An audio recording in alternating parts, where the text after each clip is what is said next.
Hi friends, Annapurna ಕಿಚನ್ಗೆ ನಿಮ್ಮೆಲ್ಲರಿಗೂ ಸ್ವಾಗತ. ಇವತ್ತು ನಾನು ಹೊಸ ರೆಸಿಪಿ ಮಾಡಿ ತೋರಿಸ್ತಾ ಇದ್ದೀನಿ. ಅದೇನೆಂದರೆ ಬೆಂಡೆಕಾಯಿ ಚಟ್ನಿ. ಇದು ರೊಟ್ಟಿ ಜೊತೆ ತುಂಬ ಚೆನ್ನಾಗಿರ್ತದೆ. ಇದು ಹೇಗೆ ಮಾಡೋದು, ಅದಕ್ಕೆ ಬೇಕಾಗುವಂಥ ಸಾಹಿತ್ಯ ನಾನು ಹೇಳ್ಕೊಡ್ತಾ ಇದ್ದೀನಿ ನಿಮಗೆ ಇವತ್ತು. ಅದಕ್ಕೆ ಬೇಕಾಗುವಂಥ ಸಾಹಿತ್ಯ ಈಗಾಗಲೇ ನಾನು ರೆಡಿ ಮಾಡ್ಕೊಂಡಿದ್ದೀನಿ. ಅದನ್ನು ಹೇಗೆ ಮಾಡಿದೆ ಅಂತ ಒಮ್ಮೆ ನಿಮ್ಗೆ ತಿಳಿಸ್ಕೊಡ್ತೀನಿ. ಅದಕ್ಕೆ ಬೇಕಾಗುವಂಥದ್ದು ಬೆಂಡೆಕಾಯಿ, ಹಸಿಮೆಣಸಿನಕಾಯಿ, ಬೆಳ್ಳುಳ್ಳಿ, ಜೀರಿಗೆ, ಕೊತ್ತಂಬರಿ, ಉಪ್ಪು, ಇದೆಲ್ಲ ಸಾಹಿತ್ಯ ಬೇಕಾಗುತ್ತೆ. ಮತ್ತು ಬೆಂಡೆಕಾಯಿ, ಮೆಣಸಿನಕಾಯಿ ಇದನ್ನೆಲ್ಲ ಸ್ವಲ್ಪ ಎಣ್ಣೆನ ಹಾಕಿ ಫ್ರೈ ಮಾಡ್ಕೋಬೇಕು. ಈಗಾಗಲೇ ನಾನು ಫ್ರೈ ಮಾಡ್ಕೊಂಡಿದ್ದೀನಿ. ಇದು ನೋಡಿ, ಇದು ಬೆಂಡೆಕಾಯಿ, ಮೆಣಸಿನಕಾಯಿ, ಬೆಳ್ಳುಳ್ಳಿ ಮತ್ತು ಜೀರಿಗೆ ಇದನ್ನೆಲ್ಲ ಹಾಕಿಕೊಂಡು ನಾನು ಫ್ರೈ ಮಾಡಿದ್ದೀನಿ. ಮತ್ತು ಇದನ್ನು ನಮ್ಮ ಒಂದು ಚಟ್ನಿ ಕಲ್ಲಿರುತ್ತಲ್ಲ, ಆ ಕಲ್ಲಿಗೆ ಇದನ್ನೆಲ್ಲ ಹಾಕ್ಕೊಳ್ಬೇಕು. ಹೀಗೆ ನೋಡಿ, ಇದಕ್ಕೆ ಬೆಂಡೆಕಾಯಿ, ಮೆಣಸಿನಕಾಯಿ, ಬೆಳ್ಳುಳ್ಳಿ ಎಲ್ಲ ಹಾಕಿದ್ದಾಯಿತು. ಮತ್ತು ರುಚಿಗೆ ತಕ್ಕಷ್ಟು ಉಪ್ಪು, ನಿಮ್ಗೆ ಎಷ್ಟು ಬೇಕೋ ಅಷ್ಟು ರುಚಿಗೆ ತಕ್ಕಷ್ಟು ಉಪ್ಪು ಹಾಕೋಬೇಕು.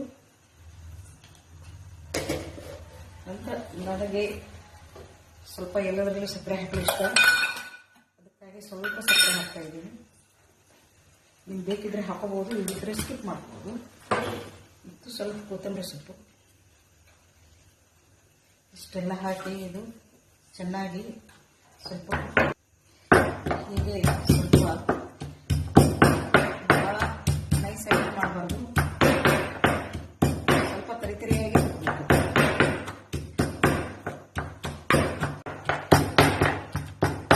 ಇದು ಈ ಥರ ಕುಕ್ಕೋಬೇಕು. ತುಂಬ ನೈಸಾಗಿ ಮಾಡಬಾರ್ದು, ಸ್ವಲ್ಪ ತರಿತರಿಯಾಗಿರಬೇಕು. ಆಮೇಲೆ ಇದು ಆದ ತಕ್ಷಣ ಮೇಲೆ ಸ್ವಲ್ಪ ಎಣ್ಣೆ ಹಾಕಬೇಕು.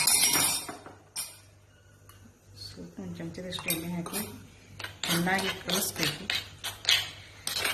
ಕಲಿಸಿ ಮತ್ತೆ ಸಲ ಸುಮ್ಮನೆ ಹಾಗೆ ಸ್ವಲ್ಪ ಮಿಕ್ಸ್ ಮಾಡಬೇಕು. ಆಯಿತು, ಈಗ ಇದು ರೆಡಿ ಆಯಿತು.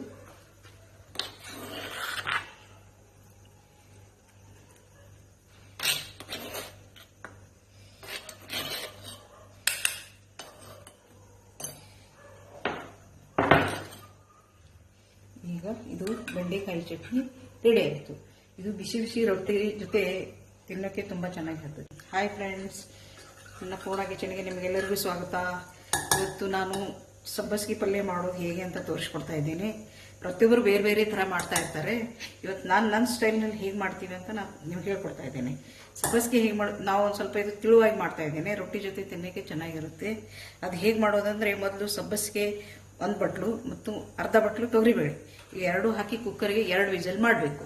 ಮಾಡಿದ ನಂತರ ಅದು ಈ ಥರ ಆಗುತ್ತೆ. ಸ್ವಲ್ಪ ತೆಳ್ಳಗಾಗೆ ಇರಬೇಕು. ಇದು ನಾವು ತೆಳ್ಳಗಾಗೆ ಮಾಡ್ತಾ ಇದ್ದೀನಿ ಇವತ್ತು. ತೆಳ್ಳಗಾಗೆ ಮಾಡಿ ಆಮೇಲೆ ಇದನ್ನು ಈಗ ಒಗ್ಗರಣೆ ಕುದ್ಮೇಲೆ ಇದಕ್ಕೆ ಒಗ್ಗರಣೆ ಮಾಡ್ಕೋಬೇಕು. ಸ್ವಲ್ಪ ಸಾಸಿವೆ, ಸ್ವಲ್ಪ ಜೀರಿಗೆ, ಮತ್ತು ಇದನ್ನು ನಾನು ಹಸಿ ಮೆಣಸಿನಕಾಯಿ, ಬೆಳ್ಳುಳ್ಳಿ ಪೇಸ್ಟ್ ಮಾಡಿ ಇಟ್ಕೊಂಡಿದ್ದೀನಿ. ಇದು ಕೂಡ ಸ್ವಲ್ಪ ಹೀಗೆ ಹಾಕಬೇಕು, ಒಗ್ಗರಣೆಗೆ ಹಾಕಬೇಕಿದೆ.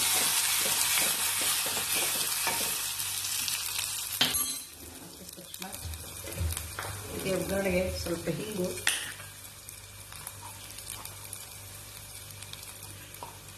ಸ್ವಲ್ಪ ಅರಿಶಿನ ಹಾಕಿ ನಂತರ ಇದಕ್ಕೆ ಸೇರಿಸ್ಬೇಕು.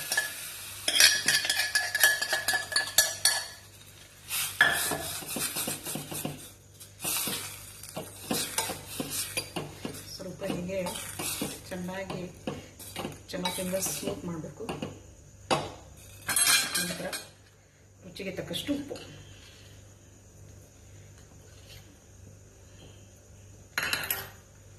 ಆಮೇಲೆ ಸ್ವಲ್ಪ ಕೊತ್ತಂಬರಿ ಸೊಪ್ಪು. ಇದು ಒಂದು ಕುದಿ ಬರಬೇಕು.